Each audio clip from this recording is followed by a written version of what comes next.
Assalamualaikum warahmatullahi wabarakatuh. Alhamdulillahirabbil alamin wassalatu wassalamu ala asrofil anbiya'il wal mursalin sayyidina Muhammadin wa ala alihi washabihi ajmain. Selamat sore teman-teman semua. Pada sore hari ini kami akan membahas materi dinamika kebudayaan dan peradaban Islam dengan anggota saya Ilham Budi Prasojo dengan NIM 200612635261.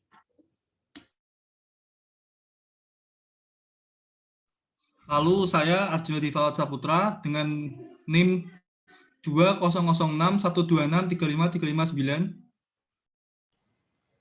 Saya Isratul Masrura Alaya Kasari dengan NIM 200612635210.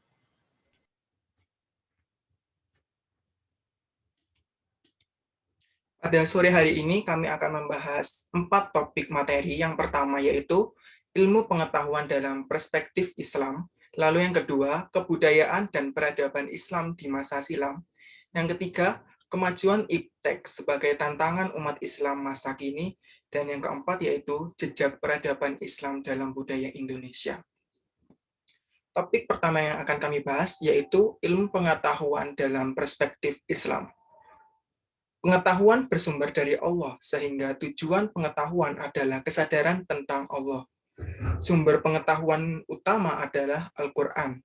Sumber intuisi dan sebangsanya dapat diraih melalui penyucian hati. Urgensi ilmu dalam Islam.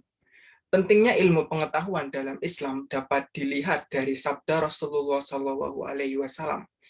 Dari sahabat Anas radhiyallahu anhu berkata, Rasulullah Shallallahu Alaihi Wasallam bersabda, menuntut ilmu itu wajib bagi setiap orang Islam. Hadis riwayat Ibnu Majah. Ilmu membedakan manusia dengan makhluk lainnya. Seseorang bisa beriman karena memiliki ilmu pengetahuan. Sesungguhnya yang takut kepada Allah di antara hamba-hambanya hanyalah ulama. Surat Fatir ayat 28. Integrasi ilmu, iman, dan amal. Dalam ajaran Islam, iman, ilmu, dan amal merupakan satu kesatuan yang utuh, yang tidak dapat dipisahkan antara satu dengan lainnya. Ilmu tanpa iman bagaikan pohon yang tiada berbuah. Perbuatan baik tidak akan bernilai amal soleh jika tidak didasari nilai-nilai iman dan takwa. Ilmu pengetahuan juga tidak bernilai ibadah serta tidak akan menghasilkan kemaslahatan bila tidak dikembangkan atas dasar nilai-nilai iman.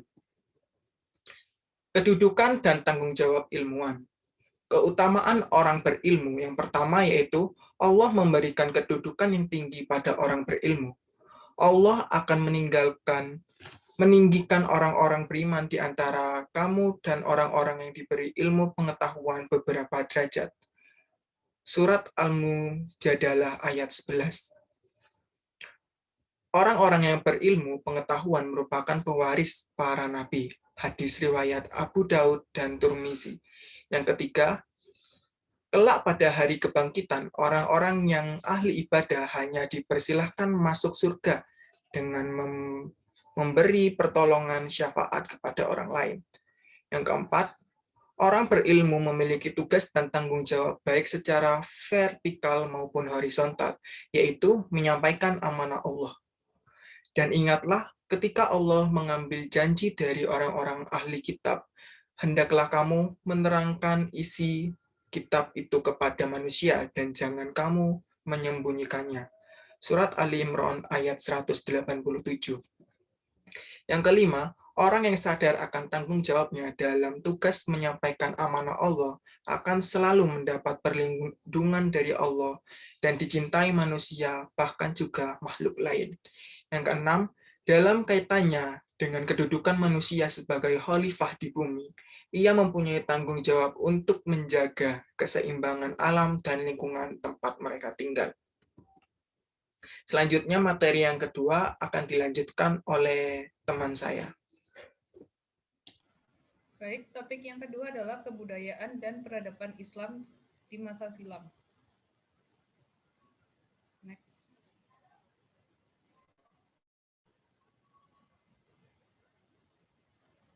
Karakter peradaban Islam. Yang pertama ada berasas tauhid.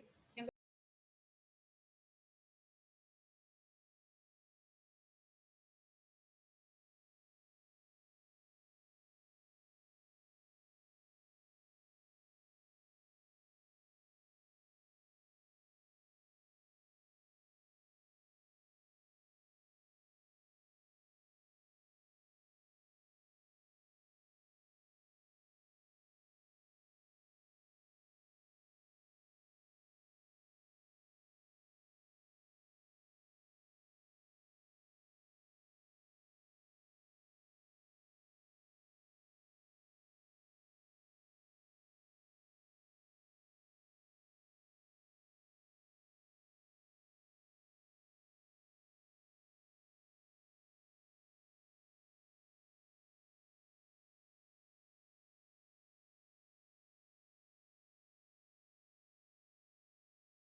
Untuk mengatasi hal tersebut di atas, Ismail Razi Al-Faruqi melakukan langkah-langkah berikut, yaitu 1. Memadukan sistem pendidikan Islam, dikotomi pendidikan umum dan Islam dihilangkan. Lalu B. Meningkatkan visi Islam dengan cara mengukuhkan identitas Islam melalui 2 tahap, yaitu mewajibkan bidang studi sejarah, peradaban Islam, dan islamisasi ilmu pengetahuan. Selanjutnya, yaitu untuk menghadapi persoalan metodologi, ditempuh langkah-langkah berupa penegasan prinsip-prinsip pengetahuan Islam. Lalu yang terakhir menyusun langkah kerja sebagai berikut. 1. Menguasai disiplin ilmu, 2. Menguasai warisan khazanah Islam, yang ketiga membangun relevansi yang islami bagi setiap bidang kajian atau wilayah penelitian pengetahuan modern, yang keempat mencari jalan dan upaya untuk menciptakan sintesis kreatif antara warisan Islam dengan pengetahuan modern. Lalu yang kelima mengarahkan pemikiran Islam pada arah yang tepat, yaitu sunatullah. Lanjut.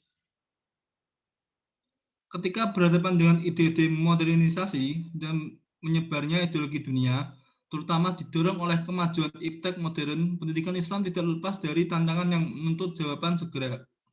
Secara garis besar, tantangan-tantangan tersebut meliputi hal-hal sebagai berikut. 1. Terdapat kecenderungan perubahan sistem nilai, meninggalkan sistem nilai yang telah ada. Standar-standar kehidupan dilaksanakan oleh kekuatan-kekuatan yang berpijak pada materialisme dan sekularisme. Inilah yang kemudian menjadi titik sentral problem modernisasi yang menjadi akar timbulnya problem-problem di semua aspek kehidupan manusia, baik aspek sosial, ekonomi, budaya, maupun politik. Yang kedua, adanya dimensi besar dari kehidupan masyarakat modern yang berupa pemusatan pengetahuan teoritis. Ini berarti bertambahnya ketergantungan manusia pada ilmu pengetahuan dan informasi sebagai sumber strategis pembaruan. Tidak terpenuhnya kebutuhan ini akan menimbulkan depersonalisasi dan ketersaingan dalam dunia modern.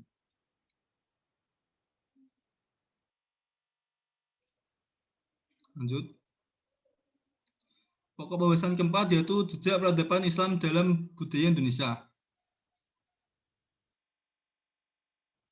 Pengaruh Islam dalam kebudayaan Nusantara telah berlangsung sejak beberapa abad yang lampau. Proses akulturasi antara nilai-nilai keislaman yang masuk melalui jalur perdagangan dari Gujarat dengan unsur-unsur budaya lokal menghasilkan karakter yang khas pada kebudayaan masyarakat Muslim di Indonesia. Kombinasi antara dua entitas budaya yang berbeda ini di samping juga unsur-unsur kebudayaan Hindu-Buddha yang masuk sebelumnya dan kebudayaan Barat yang masuk pada era kolonial menghasilkan keragaman budaya yang sangat kaya.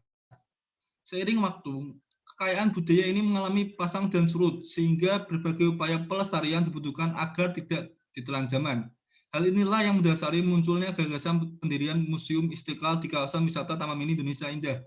Museum yang berdiri berdampingan dengan Museum Bait Al-Quran, ini sejak awal dicita-citakan untuk memerintahkan kekayaan karya seni budaya Indonesia bernapaskan Islam. Lanjut. Keragaman suku membuat peninggalan budaya Islam di setiap daerah di Indonesia masing-masing memiliki warna tersendiri. Hal ini terlihat dari banyaknya koleksi benda peninggalan dari berbagai daerah yang ditampilkan di museum ini. Benda-benda peninggalan yang terdiri dari karya arsitektur, senjata, manuskrip, hiasan, busana, beraneka jenis kerajinan tangan, dan karya seni kaligrafi diharapkan dapat membuka mata masyarakat awam akan kekayaan budaya Islam yang dimiliki Nusantara. Di antara koleksi museum ini antara lain arsip foto arsitektur masjid-masjid di berbagai pelosok tanah air. Di samping itu, ditampilkan pula beraneka jenis pakaian tradisional yang mencerminkan pengaruh keislaman yang kuat seperti busana tradisional Aceh, aneka tenun songket dari beberapa daerah di Sumatera, dan aneka motif tekstil baik tradisional maupun kontemporer. Terdapat pula beberapa naskah kuno berbahasa Arab, berbagai guci tanah liat, dan replika batu nisan yang menjadi bukti awal eksistensi keberadaan masyarakat Islam di Indonesia. Baik, itu saja presentasi dari kelompok kami. Saya mewakili kelompok memohon maaf apabila ada kekurangan maupun kesalahan kata dalam presentasi sore hari ini. Semoga kita senantiasa diberikan kemudahan dalam menuntut ilmu oleh Allah Subhanahu wa Ta'ala. Amin Allahumma amin. Terima kasih saya ucapkan, dan wassalamualaikum warahmatullahi wabarakatuh.